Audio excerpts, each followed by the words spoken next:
కథాభారతి శ్రోతలకు స్వాగతం, సుస్వాగతం. ఈనాటి కథ స్వాతి మాసపత్రిక డిసెంబర్ 1982 కథల పోటీలో ప్రథమ బహుమతినార్జించిన సీనియర్ రచయిత శ్రీ వి రాజా రామ్మోహన్ రావు గారి కథ మనిషిగా నిరసన. ఈ కథ మార్చి 1వ తారీఖు 1986లో ఇదయం చిరుకథ అని తమిళంలోకి అనువదింపబడిన కథ. రుద్ర తులసీదాస్ గారి తమిళ కథా సంకలనం కరియంగళ్ళలో కూడా చోటు చేసుకున్న కథ ఇది. శ్రీ వి రాజా రామ్మోహన్ రావు గారి మనిషిగా నిరసన. ఇక కథలోకి వెళితే, ఆ అరుగుమూల అలా చూసేటప్పటికి సూరిగాడి కళ్ళకి ఆకలేసింది. పెదాల మధ్య చీరచెంగు నొక్కిపట్టి ఆ చాటున జాకెట్టు వేసుకుంటోంది మల్లమ్మ. నడుస్తున్నవాడల్లా ఆగి మరీ చూశాడు సూరిగాడు. జాకెట్టే కాదు, చీర మార్చుకునేటప్పుడైనా అటు వచ్చిపోయే జనం పట్టి చూసినా ఏమీ అనలేని బతుకు మల్లమ్మది. సొంత గుడిసె మాట వదిలేసినా కనీసం 4 గోడల చాటుకైనా అద్దె డబ్బులిచ్చి బతకలేని అడుక్కునే బతుకు, పాడుబడ్డ ఆ ఇంటి అరుగుమూలేనా దొరికినందుకు ఆనందిస్తున్న బతుకు. అడుక్కునే వాళ్లకు కూడా చిత్రమైన ఎథిక్స్ ఉంటాయి. ఇంకా వాటిని కాదని మల్లమ్మని అరుగుమూల నుంచి తోసేసి ఆ స్థలాన్ని ఏ అడుక్కునేవాడు ఆక్రమించలేదు. అందుకే 6 నెలలుగా ఆ స్థలం మల్లమ్మ నివాసమైంది. మల్లమ్మ జాకెట్టు వేసుకోవటం, అలా వేసుకుంటున్నప్పటి కదలికలు, మెరిసిన తెల్లటి ఒంటి మెరుపులు అన్నీ చూశాడు సూరిగాడు. కడుపు నిండా సుష్టుగా భోంచేసి కిళ్ళీ వేసుకుని సిగరెట్టు వెలిగించి అప్పటికి 5 నిమిషాలు కూడా కాలేదు. అలాంటి సుఖ సమయంలో ఆ అరుగుమూల అలా కనపడేటప్పటికి సూరిగాడికి ఆకలి గట్టిగానే వేసింది. పక్షులన్నీ ఆహారం వెతుక్కుంటాయి. గద్ద మాత్రం ఆహారంతో పాటు దాన్ని ఎగరేసుకుపోవటానికి అనూపాను కూడా వెతుక్కుంటుంది. నిలబడిపోయిన సూరిగాడు కూడా గద్దలాగే ఆ అరుగుని పరీక్షగా చూశాడు. కొంచెం సేపట్లోనే సూరిగాడికి చాలా సంగతులు గుర్తింపుకొచ్చాయి. గుడ్డిదైన మల్లమ్మ మంచి బలంగా చక్కగా బావుంది. ఆ అరుగు మీదున్న సరుకు చూస్తుంటే సంపాదన కూడా బాగానే ఉన్నట్టుంది. అదీకాక అక్కడున్న వస్తువులో ఏ మగ సరుకు లేదు.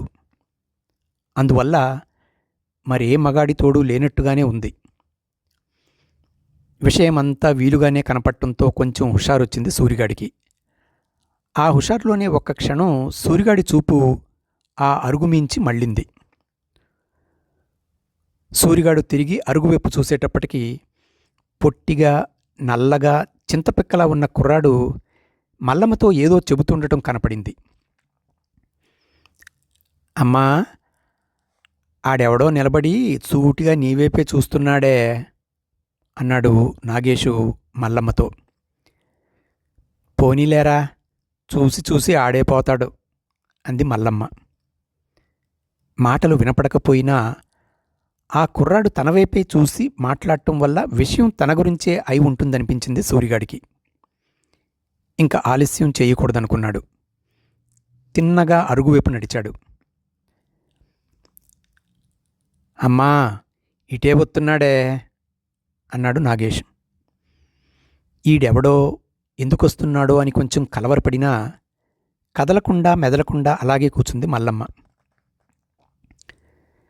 కొంచెం నల్లగా ఉన్నా ముద్దుగా అందంగా భలే ఉన్నావురా చిన్నోడా, నీ పేరేంటి అన్నాడు అరుగు దగ్గరకొచ్చిన సూరిగాడు. తల్లివైపు గుచ్చి చూసినందుకు సూరిగాడి మీద కోపంగా ఉన్న వాడి పొగడ్తకి కొంచెం చల్లబడ్డాడు నాగేష్. ఆ చల్లదనంతోటే నాగేశ్ అని బదులు చెప్పాడు. ఇదిగో, నీ పేరేంటో తెలియదు కానీ కుర్రాడు సూదంటు రాయిలా భలేగున్నాడు. నీ కొడుకేనా అన్నాడు సూరి మల్లమ్మనుద్దేశించి. అవును, ఏ అంది మల్లమ్మ. ఏం లేదు, నేను మీలాంటోణ్ణే నా పేరు సూరి. పోతే మీకన్నా కొంచెం క్లాస్. ఈ మధ్య ఇక్కడ లేనులే, లేకపోతే ఎప్పుడో పరిచయం అయి ఉండేది. ఇప్పుడైనా కనిపించారు కదా, మాటా మాట కలుపుకుందామని అన్నాడు. మాట కలపక్కర్లేదు, మంచి చెడు చూడక్కర్లేదు, మర్యాదగా నీ దారిని నువ్వు వెళ్తే చాలు అంది మల్లమ్మ కరుగ్గా. మారు మాట్లాడకుండా అక్కడి నుంచి వెళ్ళిపోయాడు సూరిగాడు. వాడు వెళ్ళిపోతున్న అడుగుల చప్పుడు వినిపించింది మల్లమ్మకి. దానికి తోడు నాగేష్, అమ్మా వెళ్ళిపోతున్నాడే అన్నాడు. పోతే పోయాళ్లే అనుకుంది మల్లమ్మ. అక్కడితో వాడి గొడవ మర్చిపోయింది. కానీ సూరిగాడు మర్చిపోలేదు. ఆ సాయంత్రం మల్లమ్మ అడుక్కునే చోటుకెళ్ళి పలకరించాడు. కొంచెం గ్యాప్ ఉండాలని రాత్రికి వదిలేసి మర్నాడు మళ్ళీ పలకరించాడు. అన్నాలు తినే వేళకి వేడివేడి మాంసం కూర రొట్టెలతో హాజరయ్యాడు. బలవంతం చేసి ఆ తల్లి కొడుకు తినేలా చేశాడు. ఆ రాత్రి అరుగు దగ్గర చేరి ఆ కబురు ఈ కబురు చాలాసేపు చెప్పాడు. ఓ వారంలో మల్లమ్మకి చాలా కబుర్లు చెప్పాడు సూరిగాడు. వాటిలో చాలా నిజాలున్నాయి, కొన్ని అబద్ధాలున్నాయి. వాళ్ల జీవితాలకి సంబంధించిన నీతి సూత్రాలున్నాయి. కొంచెం చనువైన దగ్గర్నుంచి మల్లమ్మని మల్లీ అని పిలవటం మొదలెట్టాడు సూరిగాడు. ఆ వరుసలోనే, సూడు మల్లీ, రోజులు చాలా పెద్దగానే కాదు, చాలా మొరటుగా ఉన్నాయి. నువ్వా గుడ్డిదానివి, 10 ఏళ్ల కుర్రాడు తప్ప ఏ తోడు లేనిదానివి. ఒకడికి మరొకడు ఏం కాని రోజులు వచ్చేస్తున్నాయి. నువ్వు అడుక్కునే 4 డబ్బులు బలవంతంగా లాక్కుపోవటానికి ఈళ్లల్లో ఎవడైనా చాలు. ఇప్పటిదాకా అలా జరగలేదంటే రోజులు బాగున్నాయి. రోజులు మారితే చాలా కట్టం. తల్లికి కొడుకు, అన్నకి తమ్ముడు కాని రోజులివి. ఇంక పక్కనోళ్ళకి వచ్చే కష్టం గురించి పట్టించుకునేదెవరో? ఇంతకీ నేను చెప్పేది, నీకో తోడు కావాలి. నీ మీద అభిమానంతో దగ్గరికొచ్చాను, కాదనుకోకు. నే లేనప్పుడు ఎవరినైనా అడుగు, కావాలంటే నాగేశుని అడుగు, నేనెలాగుంటానో. ఏ కన్నొంకర కాలొంకర లేనోణ్ణి. నిజం చెప్పాలంటే నీకన్నా సక్కనోణ్ణి అన్నాడు.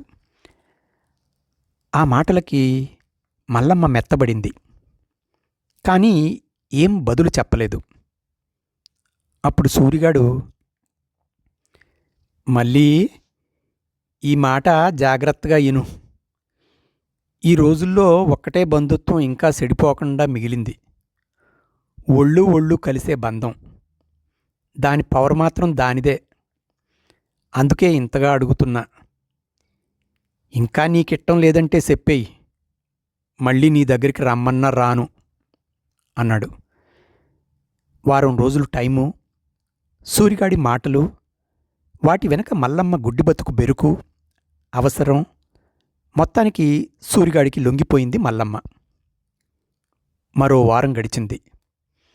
పగలంతా ఎక్కడ తిరిగినా రాత్రి అయ్యేటప్పటికీ మల్లమ్మ దగ్గర హాజరైపోతున్నాడు సూరిగాడు. మల్లమ్మ శారీరకంగా సూరిగాడికి ఎప్పుడో లొంగిపోయినా పూర్తిగా మనసుతో పాటు లొంగిపోయిన రాత్రి ఒకటుంది. అది ఆ రాత్రి. ఆ రాత్రి 11ంటికి రా అని ప్రయాణం చేశాడు మల్లమ్మని సూరిగాడు. ఎక్కడికి అంది మల్లమ్మ. చెప్తారా, ఈవేళ మనకి మంచి పర్సు తగిలింది.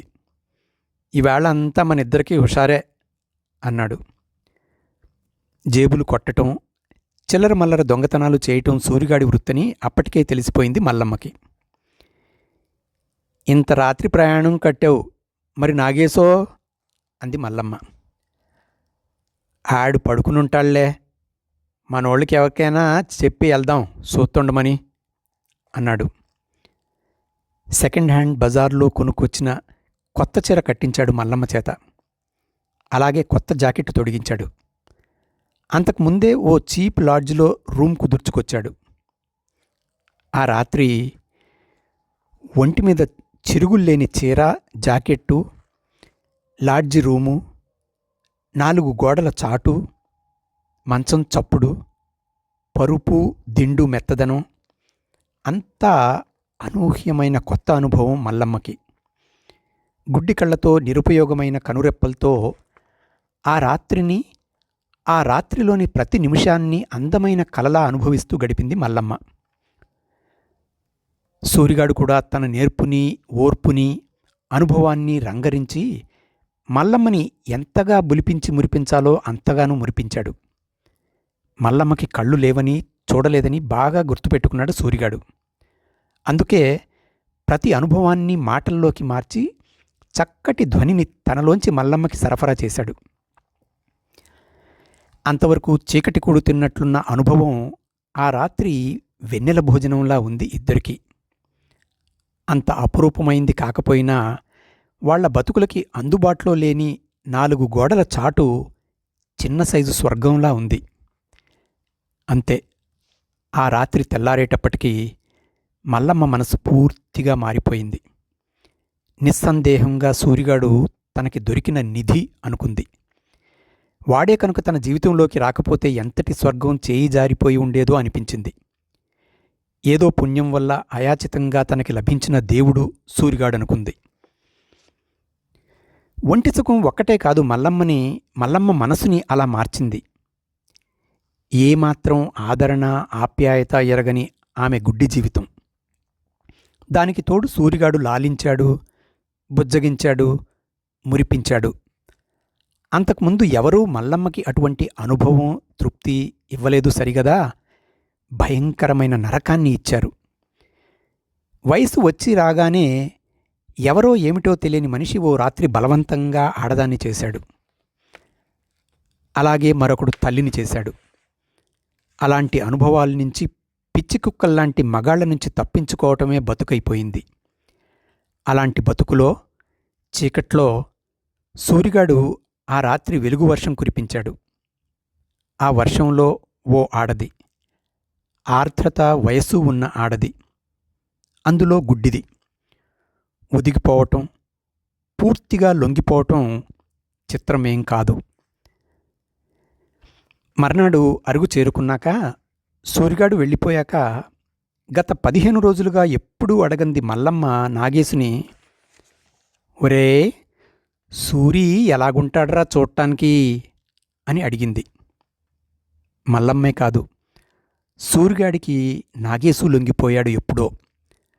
అందుకే తల్లి అడిగిందే తడవుగా రకరకాలుగా వర్ణించి చెప్పాడు సూరిగాడి అందం నాగేష్ మల్లమ్మకి. అన్నీ వింది మల్లమ్మ. విని మళ్ళీ అడిగింది. అలాగే అడిగి 1కి 2 సార్లు నాగేష్ చేత చెప్పించుకుని విని ముసిముసి నవ్వులతో మురిసిపోయింది.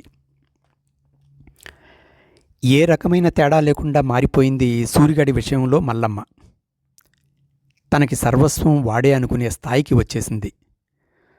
సూరిగాడి సంపాదన నికరం కాదని తెలుసు.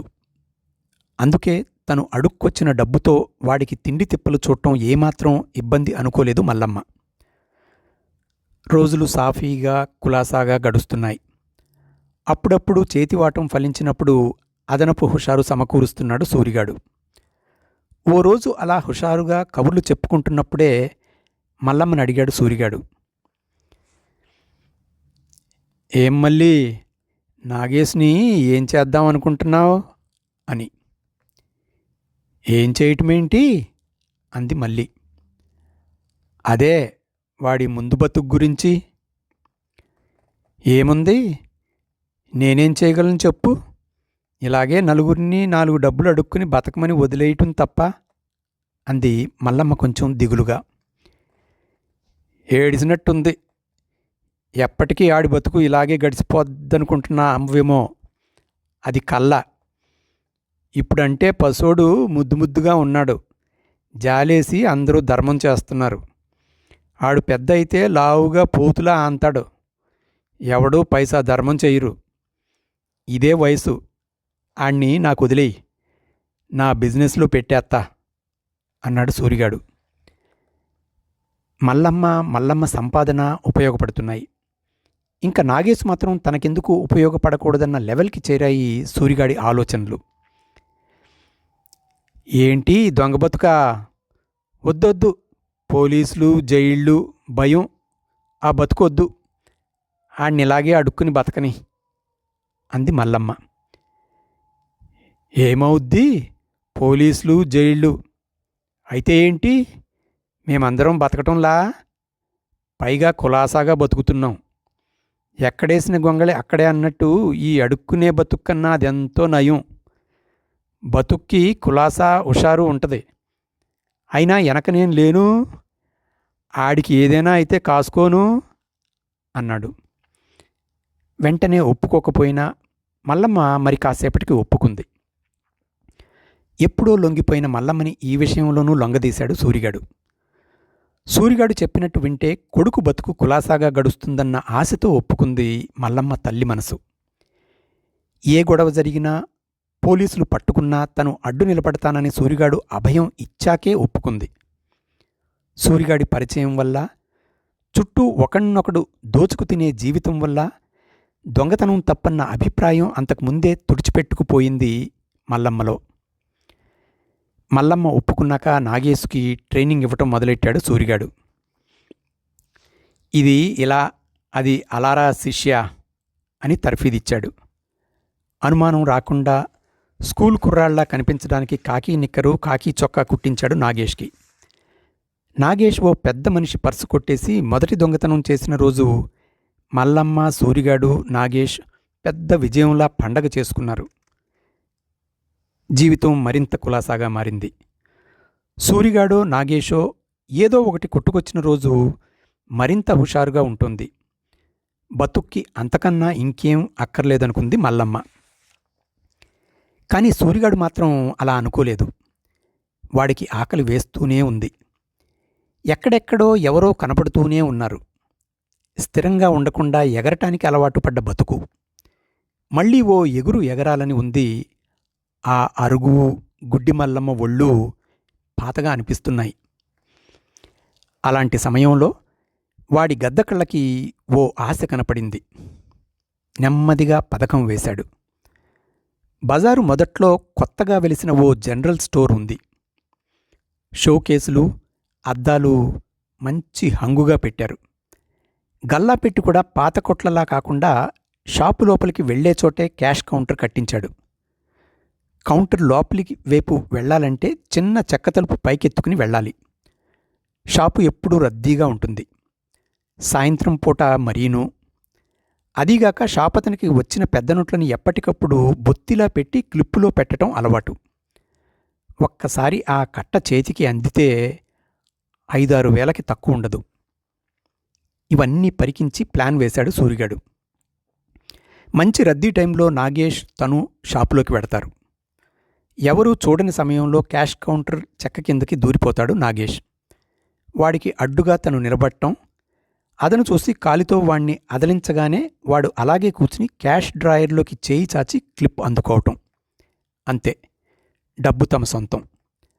ఆ షాప్, క్యాష్ డ్రాయర్ పొజిషన్స్ని నాగేష్కి 1-2 సార్లు చెప్పి ఓ రోజు సాయంత్రం ఆ దొంగతనానికి ముహూర్తం పెట్టాడు సూరిగాడు. అనుకున్నట్టే ఆ సాయంత్రం దొంగతనానికి వెళ్ళారు. కానీ దొంగతనం చెయ్యలేదు. సరిగ్గా నాగేష్ డబ్బు కట్ట పట్టుకున్న క్షణంలోనే షాప్ అతను నాగేష్ చేయి పట్టుకున్నాడు. నిమిషాల మీద పోలీసులు వచ్చారు. కుర్రవెదవ వేలుడి లేడు, ఎంత పెద్ద ప్రయత్నమో. అబ్బే, వీడి వెనక వేరే జనం ఉంటారండి, ఒక్కడే ఏం చేస్తాడు? ఏమైనా ఇంత చిన్న వయసులో వీడింతకి తెగించాడంటే బతుకు ఎంత దారుణంగా ఉందో చూశారా? అందరూ తలో మాట అన్నారు. ఇవేవి వినకుండానే అక్కడి నుంచి ఎప్పుడో జారుకున్నాడు సూరిగాడు. అప్పుడు అక్కడ ఉండటం బిజినెస్ థియరీ కాదు. నాగేష్కి చెప్పాల్సిన జాగ్రత్తలన్నీ, పెట్టాల్సిన భయాలన్నీ వృత్తిలోకి దింపుతూ తన శిష్యుడిగా మార్చుకున్ననాడే పెట్టేశాడు. ఒకవేళ పోలీసులు పట్టుకున్నా, తన్నినా, భయపెట్టినా నోరు మెదపకూడదని, ఏ వివరం ఎవరి పేరు చెప్పకూడదని గట్టిగానే చెప్పాడు. పోతే నాగేష్ ఆ మాటకి కట్టుబడి ఉండేలా సూరిగాడు పెట్టిన భయం ఒక్కటే. నాగేష్ నోరు విప్పితే మరుక్షణం తల్లిని చంపేస్తానని. తల్లి తప్ప నాగేష్కి ఈ ప్రపంచంలో మరింకేం లేదని సూరిగాడికి తెలుసు. నాగేష్ని పోలీసులు తీసుకెళ్లిన ఓ గంటకి మందు కొట్టేసి రాత్రి అరుగు దగ్గరికి వచ్చాడు సూరిగాడు. పథకం దెబ్బతిన్నందుకు కొంచెం చిరాగ్గానే ఉంది. వచ్చిన మరి కాసేపటికి జరిగిన విషయం నెమ్మదిగా మల్లమ్మ చెవిన వేశాడు. ఆ వార్త విని గుండెలు బాదుకుని ఏడ్చింది మల్లమ్మ. ఊరుకో, గట్టిగా అరిచి ఏడవకో, వింటే పోలీసులు మన్నీ పట్టుకెడతారు అన్నాడు. అయినా మల్లమ్మ ఊరుకోలేదు. ఏడుస్తూనే ఉంది. ఏడుస్తూనే ఆణ్ణి వదిలేసి నువ్వు అక్కడవి వచ్చేసావా అంది. ఏం చేయను చెప్పు, విడిపించాలని అన్ని రకాలుగా చూశా, కానీ కుదరలేదు. 1-2 రోజుల్లో విడిపిస్తాగా అన్నాడు. మల్లమ్మ ఊరుకోలేదు. మరింతగా ఏడ్చింది. అసలు నీ మూలాన్నే ఇదంతా జరిగింది. వద్దంటుంటే ఇందులోకి దింపావు. ఏదైనా వస్తే అడ్డు నిలబడి ఆదుకుంటానన్నావు. పసాణ్ణి ఒక్కడిని వదిలేసి వచ్చావు అని సూరిగాడి మీద ఇంతెత్తు లేచింది. అది చూసి సూరిగాడు అరిచాడు. ఏంటా అరుపులు? ఆణ్ణి పోలీసులు పట్టుకుంటే నాకేమైనా సరదా ఏంటే? ఎక్కడా పట్టుబడకుండా అయ్యి ఇయ్యి తెచ్చినప్పుడు హుషారుగా గడపలే, పండగ చేసుకోలే? అలాగే ఇప్పుడు కష్టం వచ్చినప్పుడు తట్టుకోవాలి అన్నాడు పడుకుంటూ. మల్లమ్మ మనసు వికలమైపోయింది. జైల్లో నాగేశు ఎలా ఉన్నాడో, వదులుతారో వదలరో, చితకదంతున్నారేమో. గట్టిగా పైకి ఏడవలేక మనసులోనే అమ్మా అమ్మా అని ఏడుస్తున్నాడేమో. పరిపరి విధాలా పోయింది మల్లమ్మ మనసు. తిండి తిప్పలు లేకుండా అలాగే కూర్చుంది. మరో 2 గంటలకి సూర్యుని నిద్రలేపే ప్రయత్నం చేసింది. ఎలాగైనా వాణ్ణి బతిమాలి పోలీస్ స్టేషన్కి పంపాలనుకుంది. తాగొచ్చి పడుకున్న సూరిగాడు లేవలేదు. నిద్ర మెలకు వచ్చి లేవలేదు. ఆ రాత్రి నరకయాతనగా గడిచింది మల్లమ్మకి. తెల్లారుతూనే లేచాడు సూరిగాడు. ఏ కళనున్నాడో మల్లమ్మని ఓదార్చాడు. వెళ్ళి నాగేశు సంగతి చూసొస్తానని వెళ్ళాడు. అరుగు కదలకుండా వెళ్ళిన సూరిగాడి కోసం ఎదురు చూస్తూనే కూర్చుంది మల్లమ్మ. సాయంత్రానికి మంచి హుషారుగా వచ్చాడు సూరిగాడు. వచ్చి, మళ్ళీ మరింకేం భయం లేదు, నేనంతా తెలుసుకున్నా. మన నాగేశు బంగారం అనుకో. పోలీసోళ్ళు ఎంతడిగినా మనెవరి పేర్లు చెప్పలేదంట. అడిగి అడిగి విసుగొచ్చి ఆళ్లే వదిలేస్తారు. సొమ్ము పోలేదుగా, కేసుండదు. పైగా పసోడని కొంచెం జాలి ఉంటుంది. పోతే కొద్దిగా చేయి చేసుకున్నారు. అయినా ఆడేం లొంగలేదు. రేపో ఎల్లుండో వచ్చేస్తాడు మన నాగేశు అన్నాడు. మల్లమ్మకి అంతా అయోమయంగా ఉంది. సూరిగాడు తన వెంట తీసుకొస్తాడనుకున్న కొడుకు రాలేదు. మల్లమ్మ నోట మాట రాలేదు. రాత్రిదాకా మల్లమ్మకి ఎంతగా ధైర్యం చెప్పాలో అంతగానూ చెప్పాడు సూరిగాడు. ఆ రాత్రి మందు, మంచి తిండి పట్టుకొచ్చాడు. బాధ తగ్గుద్ది, తాగు అని బలవంతంగా తాగించాడు. మల్లమ్మకి మాట్లాడే అవకాశం ఇవ్వకుండా అన్నీ తానే మాట్లాడాడు. ఇలాంటి విషయాల్లో కంగారు పడకూడదన్నాడు. ఈటిల్లో ఏది ఎలా చెయ్యాలో థీరీ ఉంటుందన్నాడు. తను గాని మల్లమ్మ గాని పోలీసుల దగ్గరికెడితే కేసు మోపవుతుందన్నాడు. ఇలాంటి 1-2 దెబ్బలు తగలకపోతే నాగేశు రాటు తేలడన్నాడు. అంతా అన్నాక ఏం జరగలేదనుకుని సుఖంగా పడుకోమన్నాడు. అన్నీ తనకు వదిలేయమన్నాడు. ఏం చెయ్యాలో తెలియక, ఏం చెయ్యలేక మల్లమ్మ బాధపడుతూనే ఉంది. దెబ్బలకు తట్టుకోలేక తల్లి ప్రేమ కూడా మరిచిపోయి నాగేష్ పోలీసులకి తన పేరు ఎక్కడ చెబుతాడోనన్న ఆందోళన అంతకుముందు రాత్రి ఉంది సూరిగాడికి. కానీ ఆ రాత్రి ఆ ఆందోళన లేదు. అందుకే అర్ధరాత్రి మల్లమ్మని వదలకుండా దగ్గరికి లాక్కున్నాడు. మల్లమ్మకి అనుభవం పాతదే అయినా అనుభూతి వేరుగా ఉంది. తన ఒళ్ళంతా శవంలా మారిపోయినట్టుంది. ఆ సమయంలో కూడా ఆ గుడ్డితల్లి మనసు నాగేష్ మీదే ఉంది. ఆ రాత్రి తెల్లారాక ఇంక ఉండబట్టలేకపోయింది మల్లమ్మ. సూరిగాణ్ణి నిలేసి అడిగింది. ఏం జరిగితే అదే జరుగుతుంది, పోలీస్ స్టేషన్కి వెడదామన్నాడు అంది. మతేం లేదేంటి, కేసు మోపవుద్దంటే ఇనవే, చిన్న కుర్రాడి కేసు పెద్దోళ్ళ కేసులా మారుద్ది అన్నాడు. అయినా సరే వెళ్దామన్నాడు అంది మల్లమ్మ గట్టిగా. నే రాను అన్నాడు సూరిగాడు అంతకన్నా గట్టిగా. సరే అయితే నేనే వెళ్తా అంది మల్లమ్మ. వెళ్ళినా ఏం ఉపయోగం లేదని, ఎళ్ళొద్దని ఎన్నో రకాలుగా చెప్పాడు. అయినా మల్లమ్మ వినలేదు. చివరికి నువ్వెడితే ఇంక నీకు నాకు ఇంతే, మళ్ళీ మనం కలిసేది లేదు. సూరిగాడికి పంతంగా ఉంది. ఓ గుడ్డిదానికి, అందులో తన మగతనానికి లొంగిందానికి ఇంత పట్టేమిటని పంతంగా ఉంది. అందుకే నీకు నేనుండనన్న ఆ ఆఖరి అస్త్రం ప్రయోగించాడు. అదీగాక నాగేష్ గాడి కోసం పోలీసుల ముందరపడి గొడవలు తెచ్చుకోవటం సూరిగాడికి ఏమాత్రం ఇష్టం లేదు. సూరిగాడు అలా అన్నా మల్లమ్మ పెద్దగా ఆలోచించలేదు. ముందుకే నడిచింది. పోలీస్ స్టేషన్కి చేరే వరకు ఆరాటంగానే ఉంది. కుర్రాడు తెలియక చేశాడని పోలీసోళ్ళని బతిమాలుకుంది. వాళ్ళు ఎన్ని తిట్టినా భరించింది. వాళ్ళకి ఏమేం కావాలంటే అవన్నీ ఒప్పుకుంది. మొత్తానికి నాగేష్ని విడిపించుకుంది. పోలీసులు వాణ్ణి వదలగానే వాడి ఒళ్ళంతా తడిమి చూసింది. కొన్ని చోట్ల వాతలు తేలున్నాయి, కొన్ని చోట్ల కమురు దెబ్బలున్నాయి. వాడి ఒళ్ళు కళ్ళకి కనపడకపోయినా పొర్లి పొర్లి ఏడ్చింది మల్లమ్మ. నాగేష్ని తీసుకుని తిరిగి వస్తుంటే వాడి చెప్పిన విషయాలు వింటుంటే తన గుడ్డి బతుకు లోటు మరింతగా తెలిసొచ్చింది మల్లమ్మకి. ఒంటరి అరుగు ఆ రాత్రి మరింత ఒంటరిగా తోచింది మల్లమ్మకి. సూరిగాడి పరిచయం, వాడిచ్చిన అనుభవం, కొన్నాళ్లైనా అందమైన కలలా గడిచిన జీవితం అన్నీ గుర్తొచ్చాయి మల్లమ్మకి. సూరిగాడేమిటి, లోకమంతా తనలాంటి బలం లేనోళ్ళని దోచుకు తింటూనే ఉంది. నాగేష్ గాడు ఎలాగా బయటపడ్డాడుగా, అయిపోయిందేదో అయిపోయింది, పోనీ మళ్ళీ సూరిగాడిని పిలిచి చేరదీస్తేనో అనుకుంది ఓ క్షణం. ఆ క్షణంలో 1000 సుఖాలు స్ఫురించాయి.